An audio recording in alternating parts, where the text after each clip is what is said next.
con la responsabile del centro estivo della parrocchia Il Cuore Immacolato di Sassari, Maria Grazia Pillittu, in una serata particolarissima che vi vede impegnate, la vostra parrocchia, la vostra organizzazione, con uno che insomma di organizzazioni se ne intende, Claudio Bortolu, a dare una prosecuzione a quello che Monte Rosello c'è, ancora nel cuore del Monte Rosello un segno tangibile d'amore per questo rione.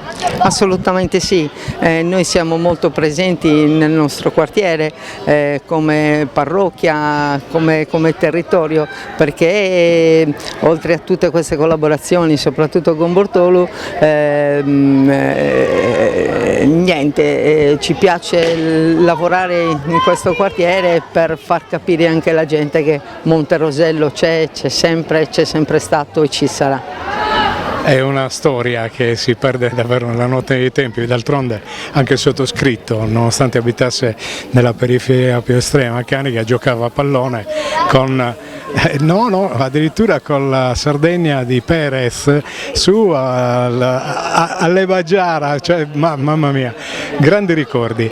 E devo dire la vocazione e lo sport, soprattutto della cura dei giovani, è sempre presente, dicevo poc'anzi, il segno tangibile dell'affezione che ha con il rione, ma poi soprattutto da questo rione sono venuti fuori tante eccellenze. Assolutamente sì,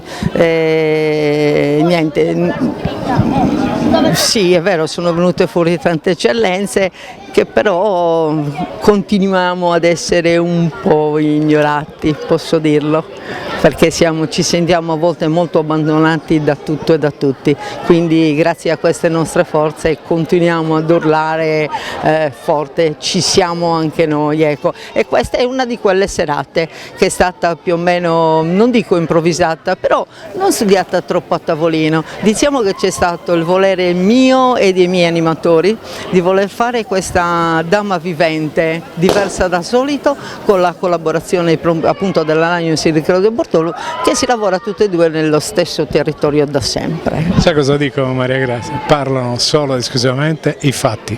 Buon lavoro e grazie. Grazie a voi di questa bella intervista.